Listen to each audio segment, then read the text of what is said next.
बच्चों good morning. पिछले कालखंड में हमने समानुपात के प्रकार के बारे में चर्चा किया था। चतुर्थानुपात, मध्यानुपात, तृतीयानुपात, विततानुपात और उससे संबंधित प्रश्नावली 2.2 के कुछ सवाल। आशा है आप लोग उसके जो शेष सवाल बचे थे उसको बनाए ही होंगे। कुछ बच्चों ने कुछ सवाल पूछा तो उन सवालों को फिर से हम बताते हैं। आपके प्रश्नावली का एक सवाल है प्रश्न क्रमांक 10। प्रश्न क्रमांक 10 हमको ये बोलता है कि ए व सी का मध्यानुपाती बी हो तो सिद्ध कीजिए कि ए का वर्ग ऋण बी का वर्ग धन सी का वर्ग बटे ए की घात ऋण 2 ऋण बी की घात ऋण 2 धन सी की घात ऋण 2 बराबर बी का घात 4। यह हमको सिद्ध करने के लिए बोलता है। हम इसका हल करते हैं। हल में हमारा दिया हुआ है कि ए व सी का मध्यानुपाती बी है। ए व सी का मध्यानुपाती बी है, अतः ए अनुपात बी समानुपात बी अनुपात सी। जब 3 पद होते हैं तो हम 3 पदों को इस तरीके से लिखते हैं और ये हो जाता है ए बटे बी बराबर बी बटे सी या बी का वर्ग बराबर ए सी। इसको हम समीकरण नंबर 1 दे देते हैं। अब हमको सिद्ध करना है ए का वर्ग ऋण बी का वर्ग धन सी का वर्ग बटे ए का घात ऋण 2 ऋण बी का घात ऋण 2 धन सी का घात ऋण 2 बराबर बी का घात 4। हम लेफ्ट हैंड साइड लिखते हैं। लेफ्ट हैंड साइड बराबर ए का वर्ग ऋण बी का वर्ग धन सी का वर्ग बटे ए की घात ऋण 2 ऋण बी की घात ऋण 2 धन सी की घात ऋण 2। सिद्ध करने में 3 स्थितियां होती है सिद्ध करने की। या तो हम लेफ्ट हैंड साइड से राइट हैंड साइड चलते हैं, या राइट हैंड साइड को लेकर के लेफ्ट हैंड साइड लाते हैं, या लेफ्ट हैंड को हम कुछ दूरी तक के प्रूफ कर देते हैं, फिर राइट हैंड तक के कुछ दूरी को प्रूफ कर देते हैं। देखते हैं कि एक स्थिति में वो दोनों बराबर है। तो हम यहाँ पर लेफ्ट हैंड साइड लेकर के चलेंगे और राइट हैंड साइड लाएंगे। ये ए का वर्ग ऋण बी का वर्ग धन सी का वर्ग का घात ऋण 2 है, तो हम इसको लिख सकते हैं 1 बटे ए का वर्ग ऋण 1 बटे बी का वर्ग धन 1 बटे सी का वर्ग। इसके पश्चात फिर ए का वर्ग ऋण बी का वर्ग धन सी का वर्ग बटे लघुत्तम निकाल लेते हैं हम इसका, तो ये हो जाता है ए का वर्ग बी का वर्ग और सी का वर्ग। चूंकि फर्स्ट वाले में नीचे में ए का वर्ग है, इस ए का वर्ग से हम इसको भाग देंगे तो क्या बच जाएगा बी का वर्ग और सी का वर्ग। उस बी का वर्ग और सी का वर्ग का गुणा 1 से होगा, तो इस तरीके से यहाँ पर आ जाएगा बी का वर्ग सी का वर्ग, दूसरी वाले में ए का वर्ग और सी का वर्ग, और तीसरे वाले में ए का वर्ग और बी का वर्ग। इस बी के वर्ग से सेकेंड वाले को भाग देंगे तो ए और सी बचेगा, तो ऋण ए का वर्ग सी का वर्ग आ गया, और सी के वर्ग से जब इसको भाग देंगे तो ए का वर्ग और बी का वर्ग बचेगा, जिसका 1 से गुणा होगा तो ए का वर्ग और बी का वर्ग प्राप्त होगा। इसके पश्चात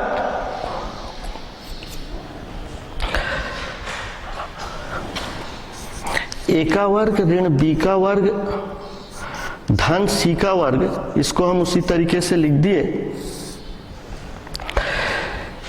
यहां पर जो नीचे का भाग वाला है वो जब गुणा में आएगा तो पलट जाएगा, तो नीचे वाला पोर्शन ऊपर आ जाएगा। ए का वर्ग और सी का वर्ग को हम एक साथ लिख दिए और बी का वर्ग इधर लिख दिए, इसके नीचे एक, और यहां बी का वर्ग सी का वर्ग ऋण ए सी पूरे का वर्ग और धन ए का वर्ग और बी का वर्ग। ठीक है। नेक्स्ट इसके बाद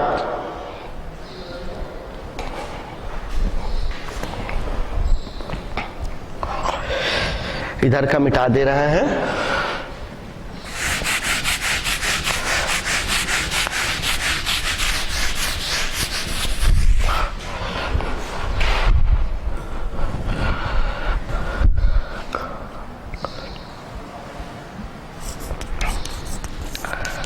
लेफ्ट हैंड साइड बराबर, ऊपर वाला को वैसे ही रहने दिए, ए का वर्ग ऋण बी का वर्ग धन सी का वर्ग। यहां पर देखो हम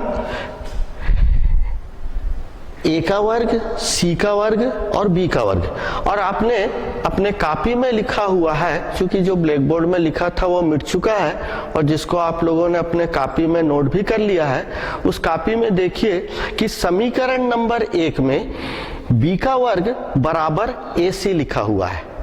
तो उस समीकरण नंबर 1 की सहायता से जो ए का वर्ग सी का वर्ग और बी का वर्ग है, तो ए सी के जगह हम यहां पर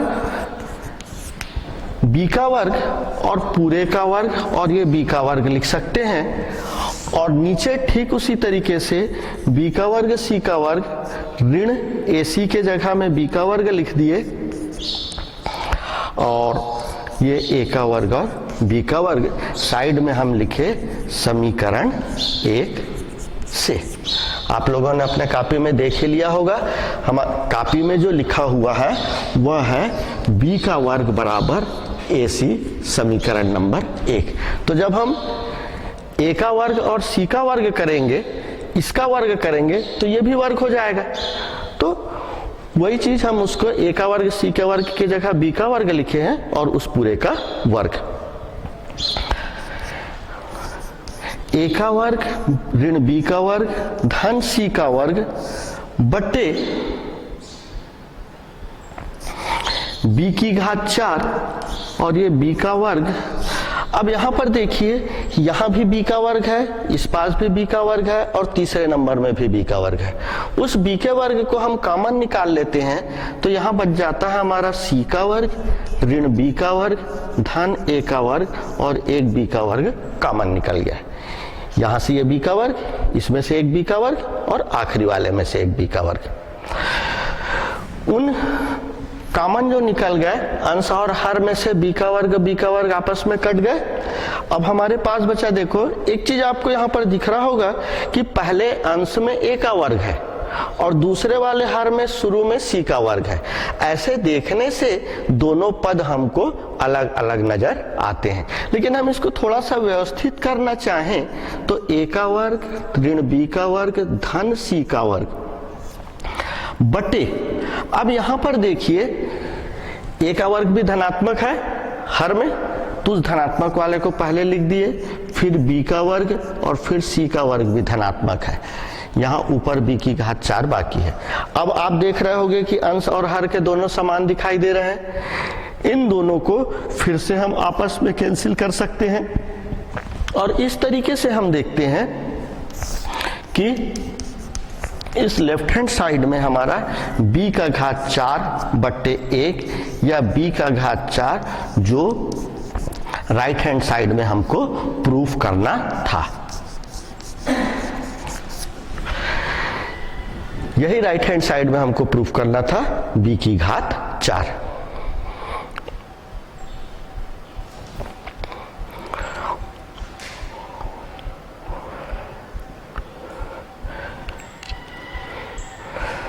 समझ में तो आ ही गया होगा, या एक बार और बताएं?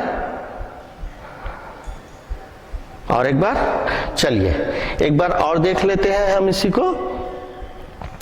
हमारा प्रश्न में दिया हुआ है कि ए व सी का मध्यानुपाती बी हो तो सिद्ध कीजिए कि ए का वर्ग ऋण बी का वर्ग धन सी का वर्ग बटे ए का घात ऋण 2 ऋण बी का घात ऋण 2 धन सी का घात ऋण 2 बराबर बी का घात 4। ब्लैक बोर्ड का एक पार्ट आपने अपने कॉपी में लिखा है जिसको कि ब्लैक बोर्ड से साफ किया जा चुका है। आप उसमें देखेंगे कि आप उसमें लिखे हो, दिया हुआ है ए व सी का मध्यानुपाती बी है, अतः ए अनुपात बी समानुपात बी अनुपात सी, उसको हम लिख सकते हैं ए बटे बी बराबर बी बटे सी या बी स्क्वायर बराबर ए सी, जो हमारा समीकरण नंबर 1 है। इस समीकरण नंबर 1 प्राप्त हो जाने के बाद हमको सिद्ध करना था, तो उस सिद्ध करने का लेफ्ट हैंड साइड है हमारा ए का वर्ग ऋण बी का वर्ग धन सी का वर्ग बटे ए का घात ऋण 2 ऋण बी का घात ऋण 2 धन सी का घात ऋण 2। प्रश्न को हम वैसा ही लिख लिए। प्रश्न लिखने के उपरांत चूंकि ए का घात ऋण 2 का मतलब होता है 1 बटे ए का वर्ग, तो अंश को हम वैसे ही रहने दिए, हर में 1 बटे ए का वर्ग ऋण 1 बटे बी का वर्ग धन 1 बटे सी का वर्ग लिखे। अंश में जो मान दिया हुआ है वो शुरू से अंत तक के वैसा ही लिखा हुआ है, सिर्फ हम हर को हल करते गए हैं। हर में जो मान दिया हुआ है उसका हमने लघुत्तम निकाला, ए का वर्ग बी का वर्ग और सी का वर्ग का, जो ए का वर्ग बी का वर्ग और सी का वर्ग के गुणन के रूप में हमें प्राप्त हुआ।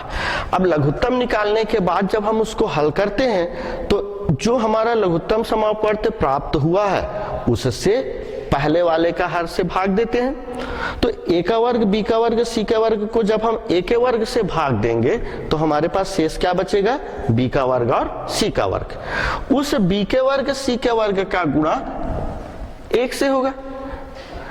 किसी भी राशि का गुणा जब हम 1 से करते हैं तो उसके मानों में कोई अंतर नहीं आता, इसलिए क्या आ गया, बी का वर्ग और सी का वर्ग। दूसरी स्थिति में जब हम बी के वर्ग से भाग दिए तो ए का वर्ग और सी का वर्ग बचेगा, चिन्ह ऋण है तो ऋण ए का वर्ग सी का वर्ग। तीसरी स्थिति में सी के वर्ग से भाग दिए तो बच गया ए का वर्ग और बी का वर्ग, यहाँ चिन्ह धन है, आ गया हमारा ए का वर्ग और बी का वर्ग। भाग को गुणा में परिवर्तन करने के लिए पलट दिए, पलटने से हमारा वो बन गया जो ए का वर्ग बी का वर्ग और सी का वर्ग है उसको हमने ए का वर्ग सी का वर्ग को एक साथ लिख लिया, फिर बी का वर्ग लिखा बटे बी का वर्ग सी का वर्ग ऋण ए सी पूरे का वर्ग धन ए स्क्वायर और बी स्क्वायर। उसके पश्चात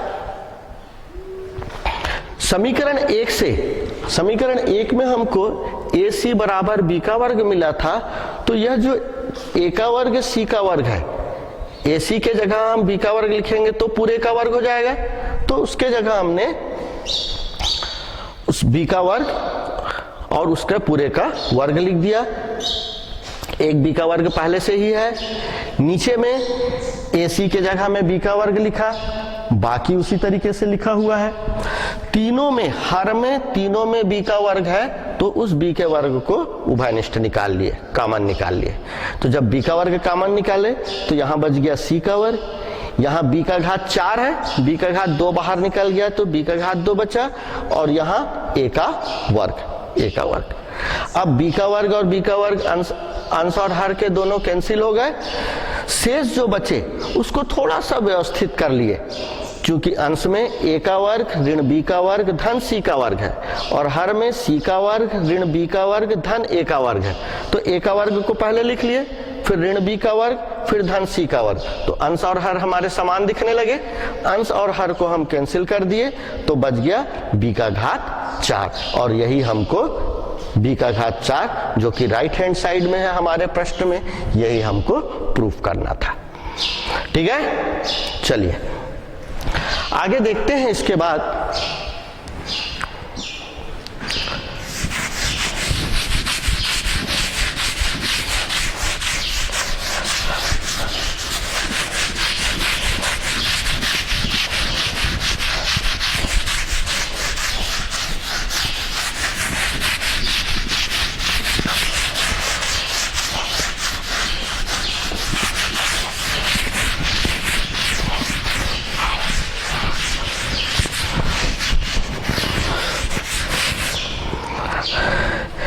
एक प्रश्न आप लोगों ने और पूछा था, वो प्रश्न है आपका प्रश्न क्रमांक 13।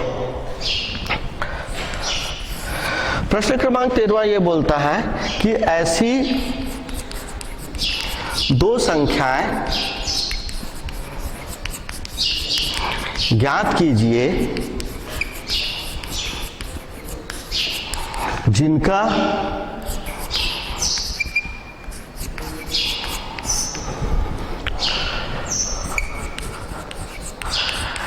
मध्यानुपाती 24 व तृतीयानुपाती 1536 है। आप लोगों ने पूछा है, लेकिन आप लोगों की एक अच्छी आदत नहीं है कि आप लोग अपनी बुक को नहीं देखते हैं। आपके बुक में इसी से ही संबंधित सवाल एक उदाहरण में भी दिया हुआ है, उसके बावजूद आप लोगों ने चूंकि पूछा है, इसलिए इस क्वेश्चन को हम बना करके बताते हैं। हल लेते हैं इसका कि हम मान लेते हैं कि माना कि वे दो संख्याएं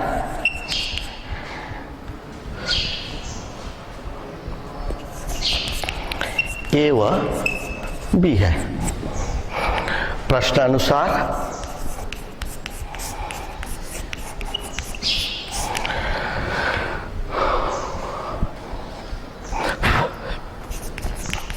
संख्याओं का मध्यानुपाती 24 है। प्रश्न में यही कहा गया है कि ऐसी दो संख्याएं ज्ञात कीजिए जिनका मध्यानुपाती 24 है। तो वो दो संख्याओं को हम मान लिए कि वे दो संख्याएं ए व बी है। प्रश्नानुसार संख्याओं का मध्यानुपाती 24 है, अतः हम इसको लिखेंगे ए अनुपात 24 अनुपात पी। या हम इसको लिख सकते हैं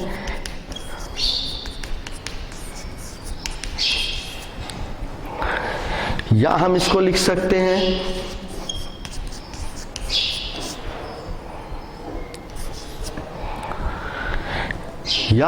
लिख सकते हैं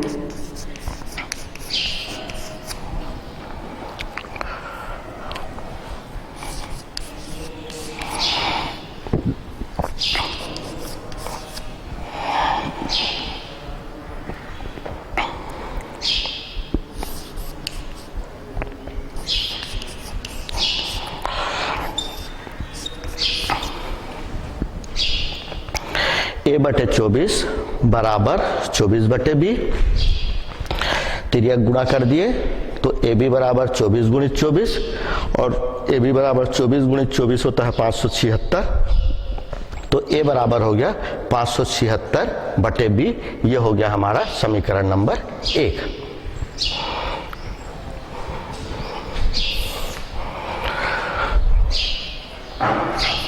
पुनः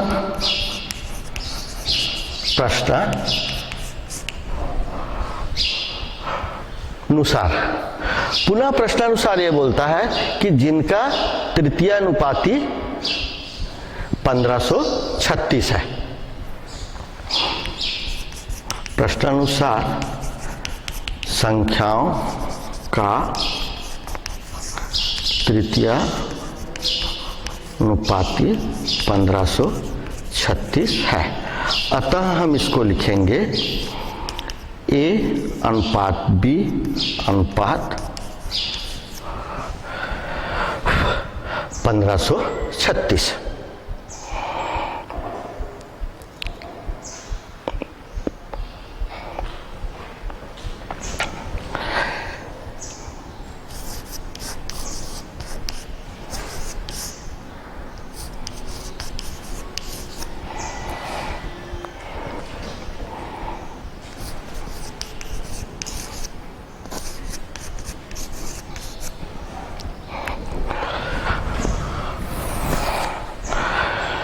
ए बटे बी बराबर बी बटे 1536। या 1536a बराबर b स्क्वायर, या a बराबर हो गया b स्क्वायर बटे 1536। ये हो गया समीकरण नंबर 2। समीकरण नंबर 1 हमने निकाला 576 बटे b, और समीकरण 2 निकाला a बराबर b स्क्वायर बटे 1536। दोनों a के बराबर है, दोनों a के बराबर है और दोनों के अलग अलग मान आए हैं। चूंकि दोनों के लेफ्ट हैंड साइड में a है, तो हम जब इसकी तुलना करेंगे, समीकरण 1 व 2 की तुलना करने पर यह हो जाएगा हमारा 576 बटे b बराबर b का वर्ग बटे 1536, या क्रिया गुणा कर देंगे तो b का घात 3 बराबर 576 गुणित 1536। अब यहां पर देखिए b का घात 3 बराबर 576 गुणित 1536 आ गया है। अब हमको इसमें इसका घनमूल निकालना है। b का घात 3 है और b का मान ज्ञात करना है। यदि हम इसका गुणा कर देते हैं तो हमको घनमूल निकालने में तकलीफ जाएगी। इसके लिए हम क्या करते हैं, ये जो 576 है ये किसका गुणा से प्राप्त हुआ था 576? थोड़ा सा पिछला आपको याद रखना है। आप यहां पर देखे होंगे कि 24 गुणित 24 जब हम किए थे तो कितना मिला था, 576 मिला था। हम क्या करते हैं, गुणनखंड निकालने के लिए इस 576 के जगह तो 24 गुणित 24 लिख लेते हैं, तो इसका गुणनखंड निकल गया बड़े अंकों में। अब इस 1536 का गुणनखंड निकालना है। यहां पर हम रफ कार्य के लिए कर देते हैं, ये 1536 कि हम 2 से किए। जब हम 2 से किए तो 2 सत्ते 14, 2 छक्के 12 और 2 अट्ठे 16। फिर 2 से 2 तिया 6, 2 छक्के 12 और 2 चौक 8। फिर 2 से 2 एकम 2, 2 अट्ठे 16 और 2 दूनी 4। फिर 2 से 2 निया 18 और 2 एकम 2। एक मिनट चेक कर लेते हैं। 2 सत्ते 14, 1, 2 छक्के 12 और 2 अट्ठे 16। फिर 2 से किए तो 2 तिया 6, 2 छक्के 12 और 2 चौक 8। फिर 2 से किए तो 2 एकम 2, 2 अट्ठे 16 और 2 दूनी 4।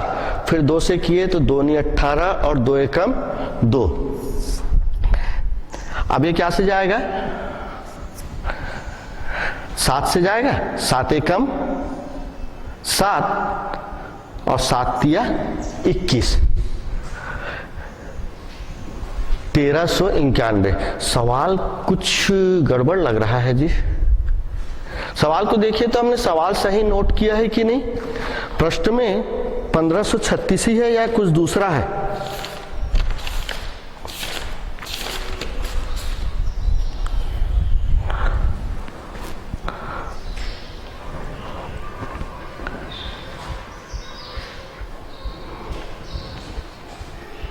प्रश्न तो 1536 ही है, 1536 ही है। एक मिनट देखते हैं उसको।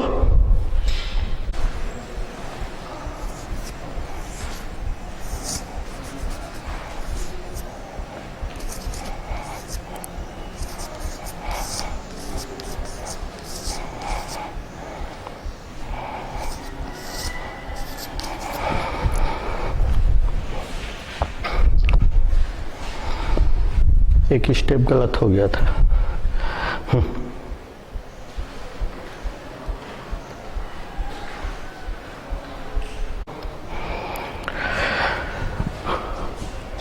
अब b का हमको घनमूल निकालना है, तो b का घात 3 बराबर ये 576 गुणित 1536।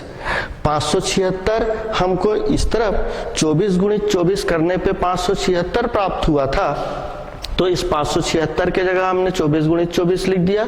अब इस 1536 का गुणनखंड निकालते हैं। गुणनखंड में देखते हैं, जब हम इसको 2 से भाग दिए तो 2 सत्ते 14, 13 होगा यहाँ पर, 2 छक्के 12 और 2 अट्ठे 16। फिर 2 से भाग दिए तो 2 तिया 6, 2 अट्ठे 16 और 2 चौक 8। फिर 2 से भाग दिए तो 2 एकम 2, यहाँ 1 बच गया, 2 निया 18 और 2 दूनी 4। फिर 2 से भाग दिए तो 2 निया 18, 1 बच गया, 2 छक्के 12। फिर 2 से इसको भाग दिए तो 2 चौक 8, बच गया 1, 2 अट्ठे 16। फिर 2 से भाग दिए तो 24, 24 दूनी 48 होता है। फिर 2 से भाग दिए तो 12, 12 दूनी 24। फिर 2 से भाग दिए तो 6, फिर 2 से भाग दिए तो 3। इस तरीके से हमारा इसका गुणनखंड प्राप्त हुआ। चूंकि काफी लंबे हैं तो इसको हम 60 में लिख लेते हैं। यहां पर जब हम 60 में लिखते हैं तो देखो 2 ये 3 बार, फिर ये 3 बार और ये फिर 3 बार। तो इस तरीके से हम इसको लिख लेते हैं 2 का घात 3, 2 का घात 3, 2 का घात 3, 3 बार आया है ये, और लास्ट में कितना बचा है, 1 3 बचा है। फिर से हम ये जो 24 है इसका गुणनखंड लिख लेते हैं। 24 के गुणनखंड में देखो यहां पर क्या मिलता है हमको, यहां से 24 दिख रहा है तो इस 24 से 1 2 3 और ये 3, तो 24 को हम लिख सकते हैं 2 की घात 3 गुणित 3, फिर 2 की घात 3 गुणित 3, और इधर तो हमारा है ही है 2 की घात 3, 2 की घात 3, 2 की घात 3 और ये 3। आप सब में देखोगे कि 3 भी हमारा 3 बार आया है, 3 भी हमारा 3 बार आया है। तो ये 2 की घात 3 1 बार, ये 2 बार, 3 बार, 4 बार, 5 बार और 3 की घात 3 1 बार। इस तरीके से 576 गुणित 1536 का बिना गुणा किए हम उसको छोटे छोटे टुकड़े में उसके गुणनखंड ज्ञात कर लिए, और गुणनखंड निकालने के पश्चात किसी भी संख्या का घनमूल निकालना हमारे लिए आसान हो जाता है। और घनमूल का मतलब क्या होता है कि 3-3 के समूह में से एक एक को लिखना। तो ठीक हमको b का मान निकालना है, तो इस b का मान निकालने से प्रत्येक से चूंकि 1 2 3 4 5, तो ये 3 4 ये 5 और ये 3, सभी से हम एक एक को लिख लिए। प्रत्येक से 2 की घात 3 है तो 1 2, ये 2 की घात 3 है तो 1 2, इधर 2 की घात 3 है तो 1, ये 2 की घात 3 है तो 1 2, ये 2 की घात 3 है तो 1 2 और ये 3 की घात 3 है तो 3। अब इसका गुणा कर देते हैं हम, 2 दूनी 4, दूनी 8, दूनी 16, दूनी 32, तिया 96। तो इस तरीके से एक मान या एक संख्या है b बराबर हमको 96 प्राप्त हो गया। अब इस b के मान को समीकरण 1 में रखने पर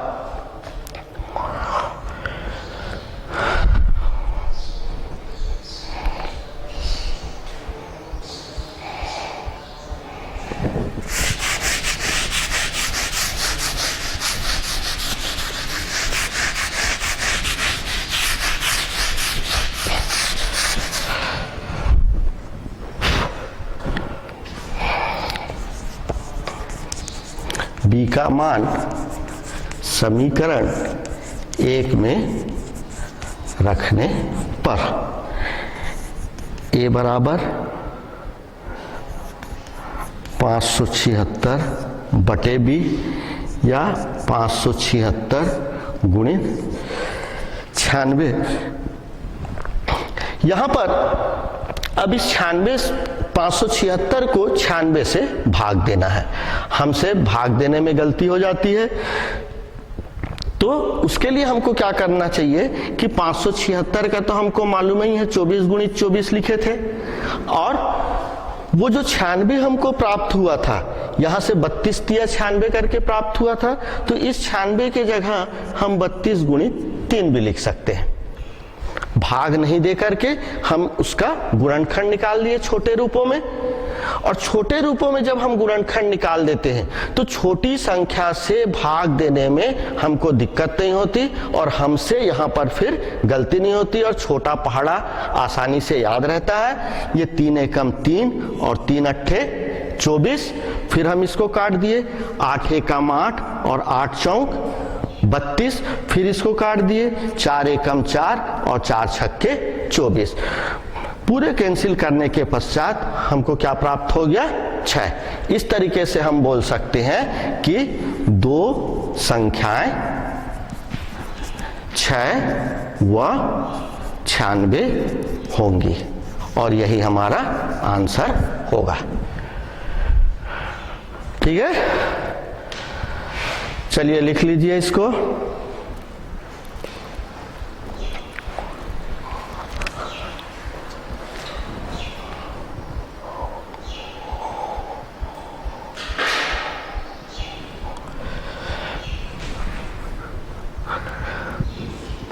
इस तरीके से यह हमारा प्रश्नावली 2.2 समाप्त हुआ और इसके पश्चात अगला आता है समानुपात के नियम।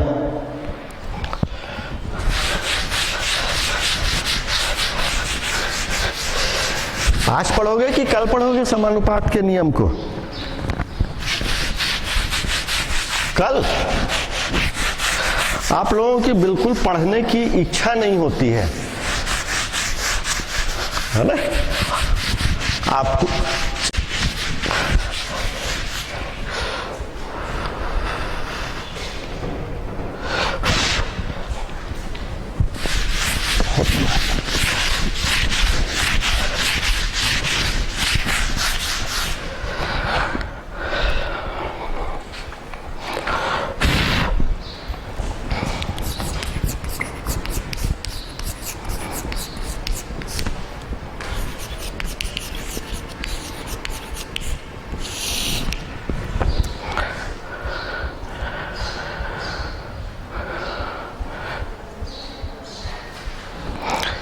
समानुपात के नियम।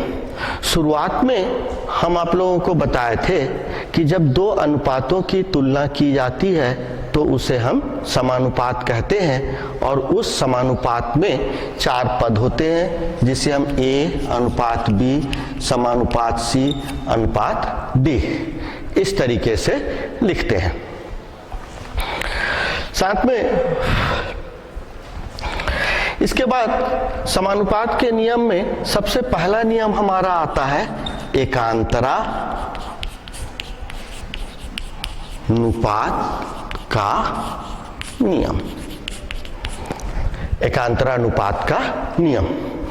इस एकांतरानुपात के नियम में जब हम आपको समानुपात के प्रकार बताए थे उस समय ये बताए थे कि चरम पदों का गुणनफल उसके मध्य पदों के गुणनफल के बराबर होता है। ठीक इसी तरीके से यदि पद A, B, C, D हो तथा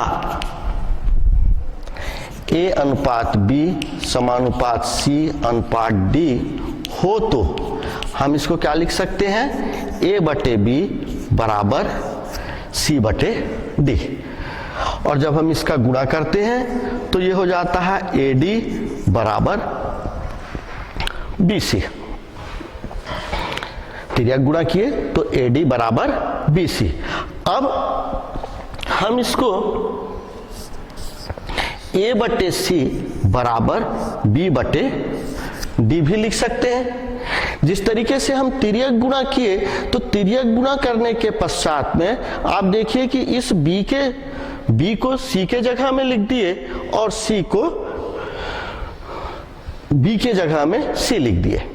तो इस तरीके से अब इसको हम अनुपात के रूप में लिखें तो ये हो जाएगा A अनुपात C समानुपात B अनुपात D। तो हम क्या देखते हैं दोनों में कि यदि A अनुपात B समानुपात C अनुपात D हो तो उसे हम A अनुपात C समानुपात B अनुपात D भी लिख सकते हैं। इसके मध्य पदों के स्थानों में परिवर्तन हो गया है। ये जो B और C है, B के जगह में C आ गया है और C के जगह में B आ गया है। तो जब मध्य पदों का स्थान का परिवर्तन हो जाए, दूसरे पद के जगह तीसरा पद चले जाए, तीसरे पद के जगह में दूसरा पद आ जाए, एकांतर में वो परिवर्तित हो जाते हैं, तो हम उसको कहते हैं एकांतरानुपात का नियम। सिर्फ आपको वही दो स्थान में परिवर्तन दिख रहा होगा, देखो दोनों में a के बटे b है, यहां पर a के बटे c है, यहां c बटे d है, यहां b बटे d है। d वहीं पर है, सिर्फ b और c के स्थानों में परिवर्तन हुआ है। तो किसी समानुपात में जब मध्य पदों का स्थानों का परिवर्तन होता है तो हम उसको एकांतरानुपात का नियम कहते हैं। बाकी इसके 5 नियम और है, इन 5 नियमों को आप लोग कल पढ़ कर के आना, फिर से उसके बारे में कल चर्चा करेंगे। तब तक के लिए टाटा बाय बाय।